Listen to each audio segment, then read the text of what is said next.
Tunay po, Panginoong Jesus, na mapuri-puri ka. Kapag-habang ka, Panginoon, sapagkat napakadakila ang iyong pagpipili sa amin. Nakayon ng kami ay pagkatapang, ikaw ay nagdaanan, nagpain, nagtalaga. Na isakripisyo mo ang iyong buhay para sa amin.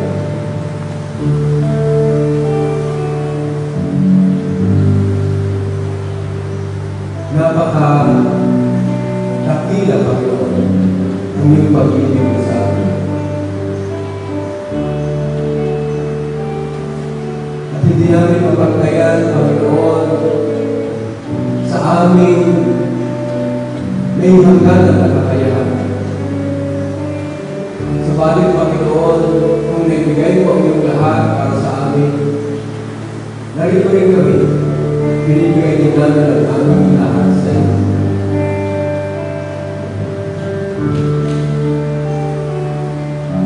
Narito po ang ating mga ito, narito po ang ating mga handog, mga salapi, bilang palatandaan, Panginoon, na pagkakahain namin, napakatalaga, pagkakalaga ng aming lahat sa iyo. Sapagkat karapat-dapat ang Panginoon na pagdalagan namin ang aming lahat sa iyo.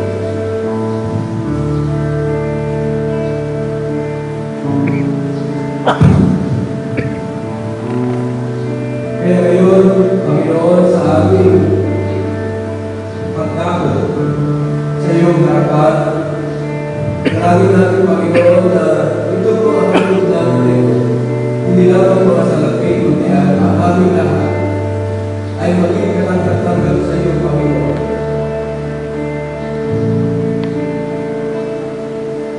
Sapagkat ang aming buhay, Panginoon, ay aming pinalinis ng iyong kalaladugo. Kami po ay humihingi ng kapatawaran sa lahat ng aming mga pagkakasala. Nalagin natin ang dalisayo po ang aming mga buhay. Upang sa aming kasunod ngayon sa iyong harapan, maging katanggap ng Panginoon. At sa aming paglapit sa iyong trono ng biyaya, kami po, Panginoon, ay makasumpong ng iyong kauman sa panahon ng pangangailangan. At kami, Panginoon, ay mga anak mo ng pagkailangan. Sapagkat ikaw, Panginoon, ang aming buhay. Ikaw, Panginoon Jesus, ang aming lahat. Na nagbibigay sa amin ng buhay, hininga at lahat ng mga bagay. Hiwalay sa iyo, Panginoon, ay walang kami. Kaya aming inaangkin, Panginoon Jesucristo, na ikaw ay amin na, sapagkat ikaw ang aming lahat, ang aming lahat sa lahat. Lalo pa, Panginoon, wala na kaming pagkukulang pa kung meron na kaming Jesus sa aming mga buhay. Kaya, Panginoon, dahil dito, itong mga pangangailangan namin, itong mga kahilingan namin, itong mga panawagan namin, ikaw po ay magdudulay sa buhay, sa bayan at kabuhay ng bawat isa sa amin. Pakinggan mo kami. Bigunin mo kami, Panginoon, ng iyong kawan. Tugunin mo po ang aming mga kahilingan at dalangin. Kaya ngayon, Panginoon Jesucristo, ano man ang pangangailangan namin kayo, ikaw po ang iyong akmat na katugunan sa ng aming mga pangangailangan. Maaaring kalalaman namin, maaaring hindi namin kalalaman. Subalit, Panginoon, ikaw ang nakakalat ng lahat. Kaya ikabubuti namin, Panginoon, na kahit sabahin kami ng isang lugar, gagawin mo pa rin, Panginoon, na ikabubuti namin. Lord, dahil dito, amin na ngayon pinatanggap iyong pagpapagaling sa mga naramdaman. Tinatanggap namin, Panginoon, ang iyong kalutasan sa lahat ng buhay at suliranin. Tinatanggap namin, Panginoon, ang iyong kalakasan ng pagpapatagumpayan namin ang lahat ng mga pagsubok. Aming tinatanggap, Panginoon, ang iyong kapayapaan sa kalagitnaan ng sanlibutan na ito na magulo, Panginoon. Aming tinatanggap, Panginoon, ang iyong masaganang buhay at hindi na masaganang buhay, Panginoon, sa daigdig na ito na puno ng kabigatian at kabitikan, Panginoon. Lord, maaaring hindi namin nabanggit ang lahat ng aming pangangailangan sa bayan. Meron ka ng nakalahan na tugon sa aming mga pangangailangan sapagkat, Panginoon sa Kristo, ikaw ang aming Panginoon Diyos na Jehovah Jireh, na siyang nagdadaan para sa lahat ng aming pangangailangan. At ang bawat isa sa amin ay magsabi ng Amen and Amen and Amen.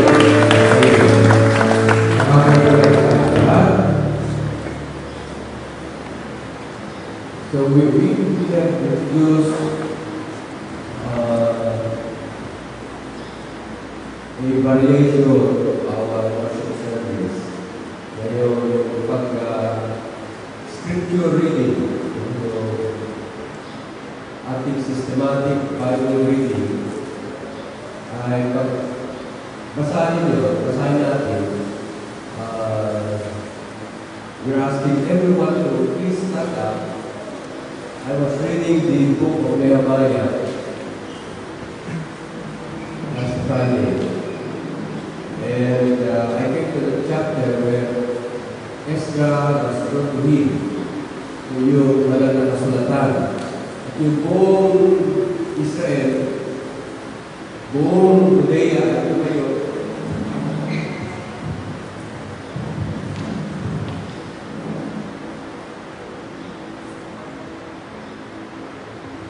doon sa pagbasa ng banal na kasulatan. And it's a way also of giving respect to the Lord. Dahil kapag meron sa mga social gatherings, no? Kapag meron dumating na isang panauhin, lalo-lalo yung mga nakakataas sa lipunan o sa pamahalaan, yung mga tao tumatayo. And so we do that also, much more with our Lord Jesus Christ. So we will do that every time we read the scriptures, yung ating systematic Bible reading. And kagaya na sinabi ni Brother Jude, dapat yung Biyernes, umalis kami pupunta ng Isabela. Pero nung Lunes, nag-text ako kay Pastor Melchor. Pastor, ano ang programa natin yan? Gusto ko rin malaman kung paghandaan din yung gawain ko. Tapos nag-text up si Pastor Melchor sa akin niya. Na-postpone, Pastor, sa akin niya. Pinospone namin sa 2021 ng September. Ganun ba? Sa akin niya.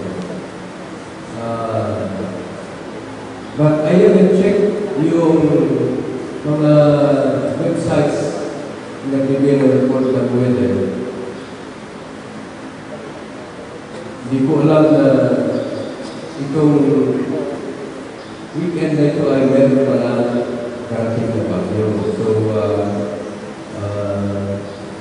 hindi lang nagkataon, kundi yung pagkaka-move nila ng schedule ng family day doon ay it's providential. Yun ay paglalaan pa rin ng ating Panginoon sa Kristo. So I was to meditate on it noong Biyernes at Sabado.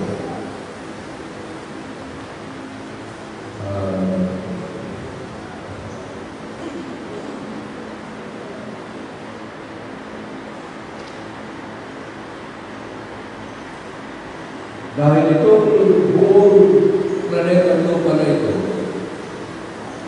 ay inilaan ng Panginoon upang matahanan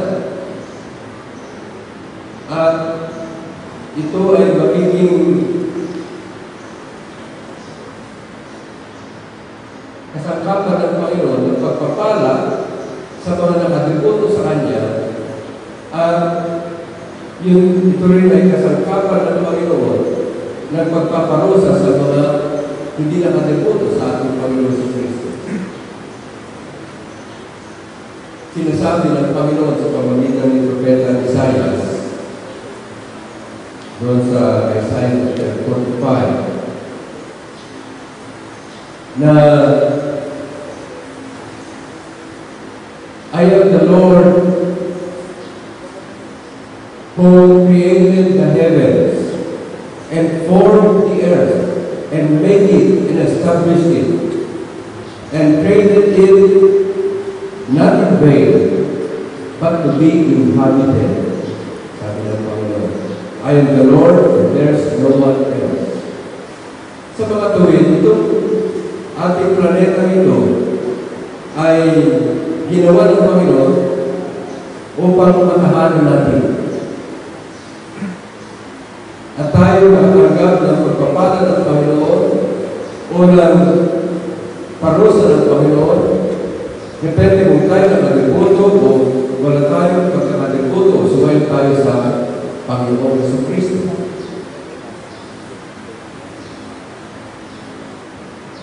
Lahat ng mga nangyari sa ating planeta lupa ito.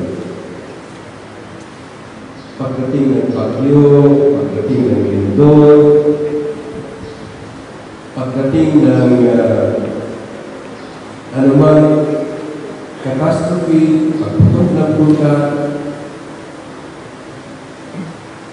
pagdating ng tag-araw, pagdating ng tag-init, lahat ng yan ay hawak ng Panginoon. Nasa kamay ng Panginoon yan. So itong gawin ng ating kalikasan ay kontrolado ng ating Panginoon sa Kristo para matahanan ito. Halimbawa, nung lalagay ng Panginoon sa Kristo itong sanlibutan na ito, nung tignan niya lahat ng kanyang nilikha, ang sabi ng Panginoon, and God saw all that He created, and it was very good. Sapagkat nung panahon na yun ay yung ating atmosphere, it divides, ang tawag sa Bible, firmament. It divides the water above the firmament at saka yung water under the firmament. Nung panahon na yun, walang ulan. Pero yung dumidilig na tubig sa mga halaman, sa mga tanim, ay nagmumula sa ilalim ng lupa. Doon sa taas, ayon sa mga scientists, meron mga bubong mga yelo. At ito rin ay nag-filter ng ultraviolet rays from the sun. Kaya maginhawa na maginhawa ang buong planeta ng lupa bago magkasala si Adan at saka si Eva.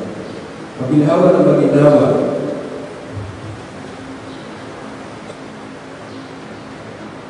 At meron kasapin pa dyan na sapagkat on the second day, ihiniwalay ito. On the third day, ihiniwalay ng Panginoon let the waters be in one place, sabi ng Panginoon. Sa mga tuwid, may dakong puro tubig, may dakong puro lupa.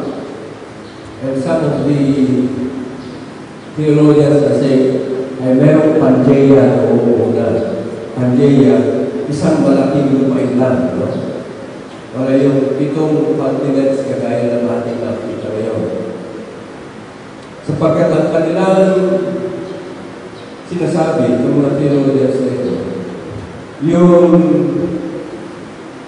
nung magkasala si Adan at si Eva, ay nabago na itong nagkaroon ng cataclysmic event, nabago na yung positioning ng mga galaxies, nabago na position ng mga stars dito sa ating solar system, nabago na rin. Because previously, itong ating planeta lupa, pag umikot dito sa araw, it was a complete, or it was a perfect circle, no? At ang observasyon nila, ang pag-ikot ng araw, ang ikot ng Earth around the Sun, it would take 360 days in a year. No? 360 days to make a revolution around the Sun. Yan siguro ang dahilan bakit sa isang circle meron 360 degrees. Diba? Maalala niyo yung math o geometry. Sa isang circle meron 360 degrees. For 1 degree is 1 day. No? Yung pag-ikot ng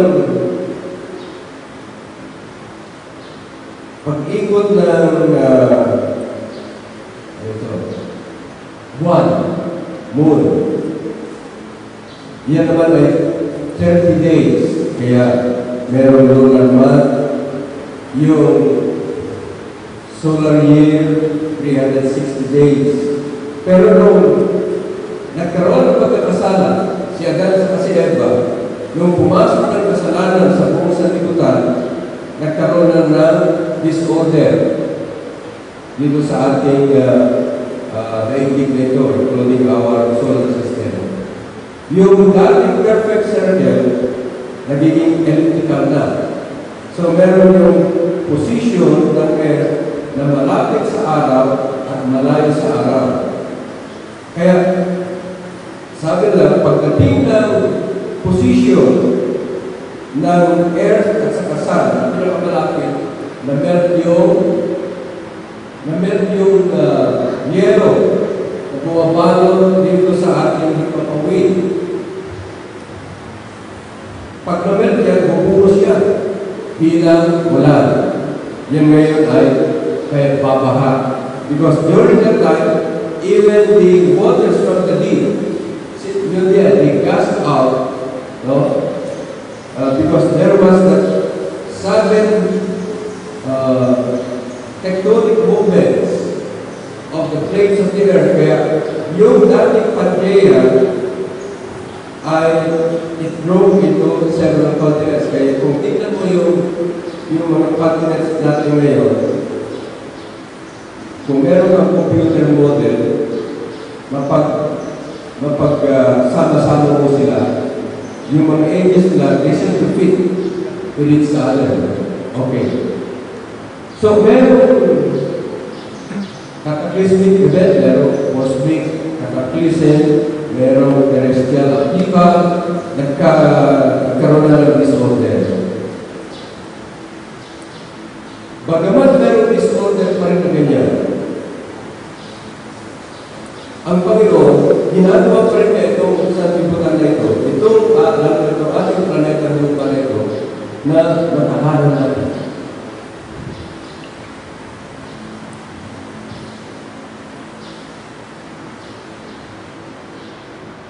Diyan sa ginagawa ng Panginoon, kinokontrol niya ang lahat. No? Hawak niya ang lahat. ng mga pangyayari dito. Ngayon ang tanong, kung siya may control ng lahat ng mga nangyayari, bagyo, ulan, tag-init, tag-araw, baha, kung ipanalangin mo na huwag magkaroon ng baha, panalangin mo na huwag magkaroon ng lindol, panalangin mo na huwag magkaroon ng tsunami, hindi mo ba nilalabanan yung hayat na kagustuhan ng Panginoon? Especially now in the last days, sabi ng Panginoon, magkakaroon ng mga activals na ganyan. There will be earthquakes in diverse places. At hindi lang magkaroon ng earthquakes, hindi parami ng parami, patindi ng patindi. But we pray, kung ikaw manalangin na huwag maglindol, huwag magkaroon ng bagyo. Hindi ba ba katulad ni Pedro na nung sabihin ng Panginoon na pinakailan pumunta siya, has to go up to Jerusalem to suffer in the hands of the religious leaders, to die on the cross. Sabi ni Peter, hindi mangyari ang Panginoon. Nabagyo sa kalungan ng Panginoon, kaya kapag hindi natuloy ang Panginoon, pumunta sa Jerusalem, takpin ang mga pinuno ng religiyon. Siya yung magbabata ng mga paghahampas, pagtadya, pagdura, pagbulot ng kanyang balbas. At ipapa sa cross, kung hindi magagawa yun, wala tayong kaligtasan. Ang matutuwa doon ay si Satanas. Kaya sabi ng Panginoon sa Kristo kay Pedro, lumagay na sa likod ng Satanas. Yung Satanas, yan ay isang salita na nangangulugan kalaban. Kalaban ng Panginoon sa Kristo dahil itong si Pedro, pinipigilan niya ang Panginoon na may hari ng kanyang lahat para sa ikaliligtas ng buong sanlibutan. Get me behind the Satan, sabi niya sa kay Peter. Ngayon kung ipanalangin ko rin, huwag magkaroon ng bagyo, huwag magkaroon ng lindo, huwag magkaroon ng baha. Aren't we going against the expressed will of the Lord Jesus Christ, especially in these last days? Dahil sinasabi nga ng Panginoon sa pamamagitan ng prophetic signs na ginawa niya ito, planeta ito, na makahanap natin. Kaya, ang mga tao na natin na magpagkaroon ng bagyo, ng baha, ng lindo, pagputok ng bukan, ang reward against the will of the Lord Jesus Christ. Yung madaling sagot niya na, iba yung usapin patungkol sa pagliligtas ng Panginoon, kagustuhan ng magligtas ng Panginoon sa buong sanlibutan, at iba yung usapin patungkol sa kanyang kagustuhan din na mangyari sa ating kaligtasan. Magkaiba yung usapin patungkol sa kaligtasan ng sanlibutan at iba rin yung usapin patungkol sa kaligtasan ng sanlibutan.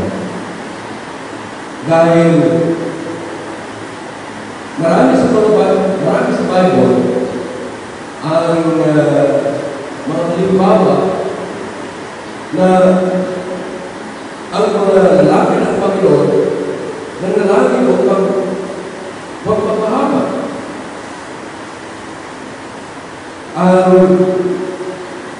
You're not necessarily the whole planet Earth, pero meron mga tatagkat ng parusa ng Panginoon na nakikipagtamaran ang mga lalaki ng Panginoon upang yung parusa na yun ay hindi dumating. Halimbawa si Abraham, noong ang Panginoon ay dinagalan na niya ang Sodom sa sapagkat yung kasalanan ng Sodom ay umabot na sa langit, sapagkat ang mga lalaki doon ay mga bakla.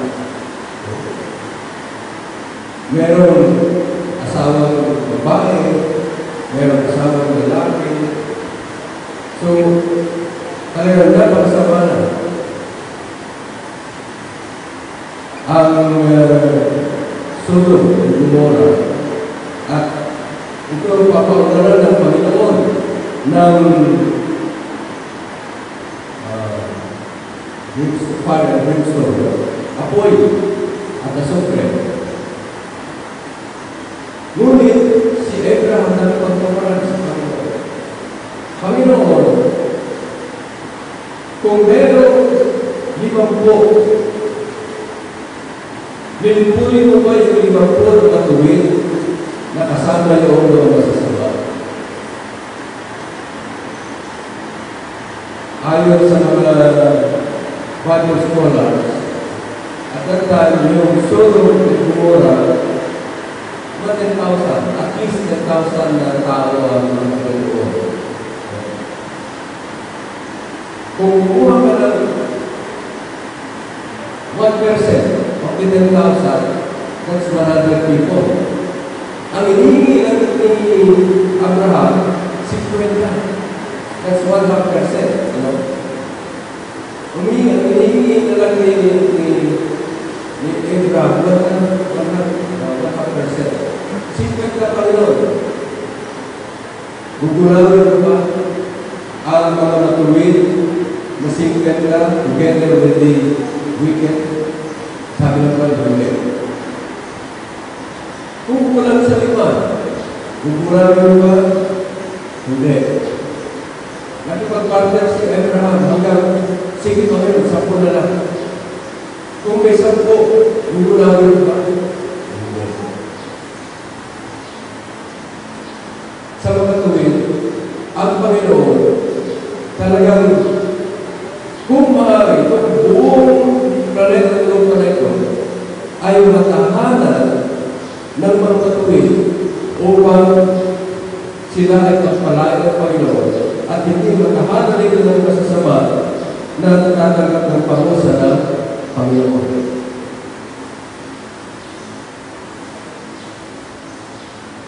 Nakikipagpagaran si Abraham. Huwag na gulawin kung maaari. Si Moses, nakipagtawaran for Israel, for the Israelites. On the other hand, si Joshua, nakipagtawaran din sa Panginoon. Noong sila ay nakipaglaban sa mga Amoreo. Kung sila nakipaglaban sa mga Amoreo, gusto nilang may pagkiganti ang bansa ng Israel. Ngunit, tinaktulan ang kanilang panahon para may pagkiganti ang Israel. Kaya kailangan ni Joshua na tumigil ang pag-ikot ng araw at tumigil ang pag-ikot ng buwan. Patigilin ang flow of time para magkaroon sila ng panahon para may pagbiganti ng buong Israel. Dito, binibigyan ng pagkakataon ng Panginoon itong mga Israelita sa pangunguna ni Josue na sila ay tumanggap ng pagpapala na may pagbiganti ang kanilang bansa. At the same time, itong mga Amoreo naman na ito ay tumanggap ng parusa ng Panginoon sa mga tuwid. Ang Panginoon, bagamat hawak niya ang buong pangyayari ng kalikasan dito sa planeta lupa na ito, ito ay, ang ginagawa niya na lahat ay nagkakalakit-lakit para sa ikabubuti iyong mga umiibig sa Kanya. Ngunit sa iyong kasasama, ikapaparusa ng mga suwain sa Kanya. Yan yung pagkakadesign ng Panginoon sa planeta ito, na makahanap ito ng mga umiibig sa Kanya.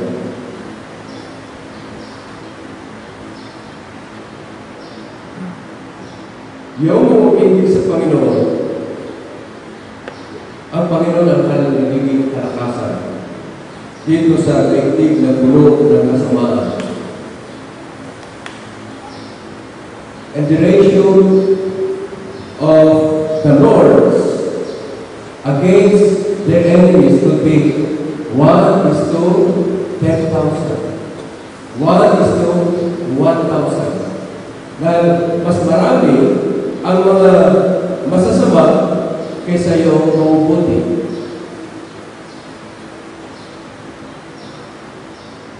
Bagamat gano'n, ang binibigyan ang abilidad ng Panginoon ay ratio is 1:1,000, 1:10,000.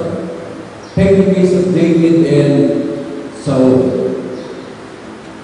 Pag lumaban sa Saul, isa siya laban sa 1,000. Pero pag si David ang kumarap sa kalaban niya, nag-isa siya laban sa 10,000. Kaya Saul had his 1,000, but David had his 10,000. Yun ang inaawit nila. Kaya itong si Saul ay naigit kay David. Pero makita niyo doon ang ratio na binibigay ng Panginoon ng kakayahan ng kanyang mga lalaki kapag sila ay nabubuhay sa isang daigdig na gusto ng Panginoon na makahanap sa kalagitnaan ng masama sa libutan niya. So, kahit masamang sa libutan na ito, ang ginagawa ng Panginoon, ginagawa niya lahat yan, nagkakalakit-lakit para sa ikabubuti na mamimigay sa ating Panginoon Jesucristo at tumutupad sa pagkakatawa sa kanila. Napakarami ang mga hindi lang literal na bagyo sa ating buhay, figurative na bagyo sa ating buhay. Mga mabigyan ng problema, mga sularin na hindi natin kaya sa ating sarili na kaya. Noong doon sa Matthew chapter 8, noong ang Panginoon ay magnais na pumunta sa kabilang ibayon ng Sea of Galilee. Actually, it's the lake of Galilee.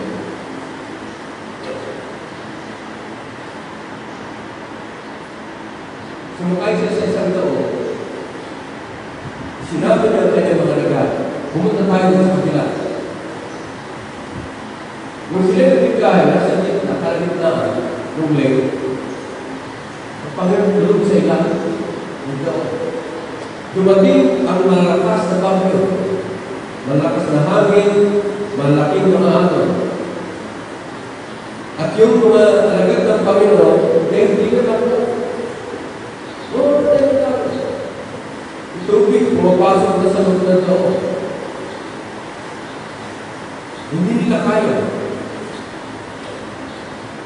Bagamat ito ay mga season, seafarers, kasi mga fisherman mga ito. Pero alam nila, hindi nila kaya. Napakalaking bagyo. Kaya naginisip ang Panginoon. Panginoon, ligtas mo kami. Otherwise, we perish. Sabi ng Lord, where is your faith? Then he said, peace be still.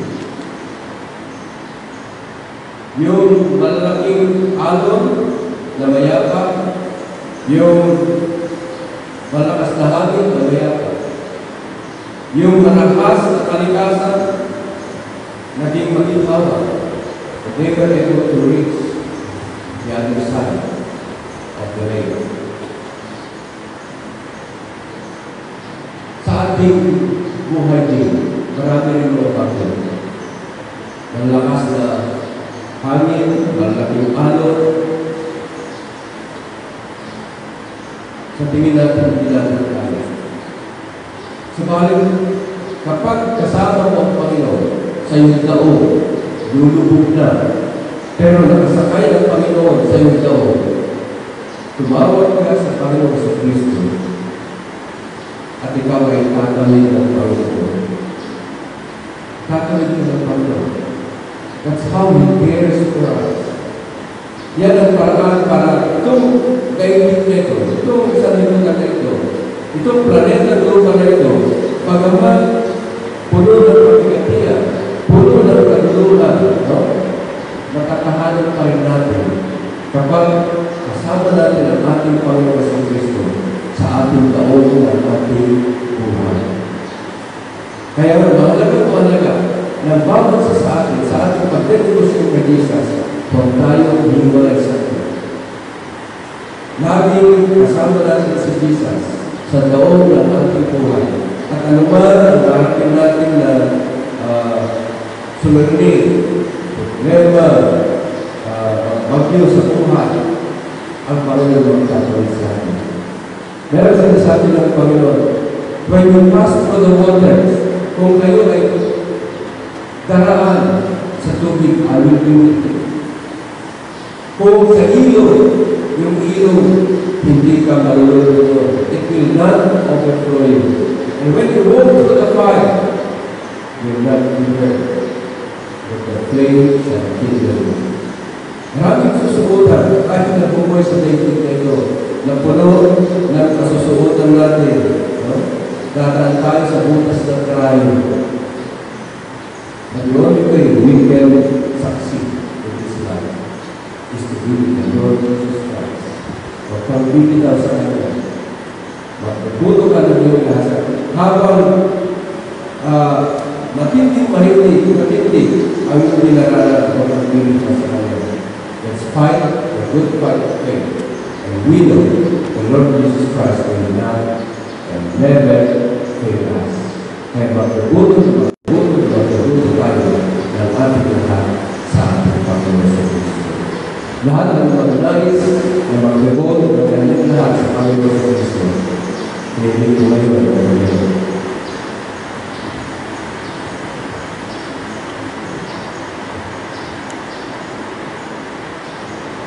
Hallelujah. Hindi natin alam ang Panginoon sa Kristo ang nilalaan ng bawat sa amin. Pero nagtitiwala kami ng Panginoon.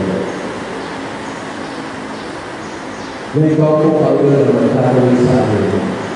Sa anumang pangangailangan, sa anumang pagkikitan, sa anumang pagkikatian, sa anumang pagkakadaman, sa anumang pangangailangan, bagay-bagay man yan, kalusugan man yan, kalakasan man yan, pananalamin man yan, Lord Jesus. We are obedient to you. At sa iyo, Panginoon sa Kristo, wala na kami pananalamin. As the Lord, we just commit our own will. As we continue to devote our lives to you. Alam namin, Panginoon, na kaya mo kami pakainatan kung nagtatag namin ang aming lahat sa iyo. Kaya sinasabi ng iyong salita sa iyong alam at salita. We know, we hope, we have believed. And we are persuaded, we are convinced that He is able to keep the things we have committed and believed against us. Yung pinagtatandaan doon, Panginoon Jesus, ay wala kang ipapakita. Alam namin na tayo kami makaingatan hanggang sa araw na kami ay tatayo sa iyong harapan. Upang sa ngayon, Panginoon, ikaw lang po, Panginoon, ang maging kaligtasan natin. Ikaw lang po, Panginoon, ang maging buhay na walang kagagalan. Ikaw lang po ang aming magiging walang hanggan ang wala. Kaya Panginoon, sa ating pag-alis sa sakot ito, samahan mo kami, Panginoon. At kami ay sasama rin sa iyo. Kaya saan man kami tumarong, Panginoon, alam namin, kasama ka namin, and continue to strengthen us, Lord Jesus, that we may be able to overcome all the difficulties, all the temptations, and be victorious in you, Lord Jesus. Sa pangalan ko po, Panginoon Kristo. Amen and amen.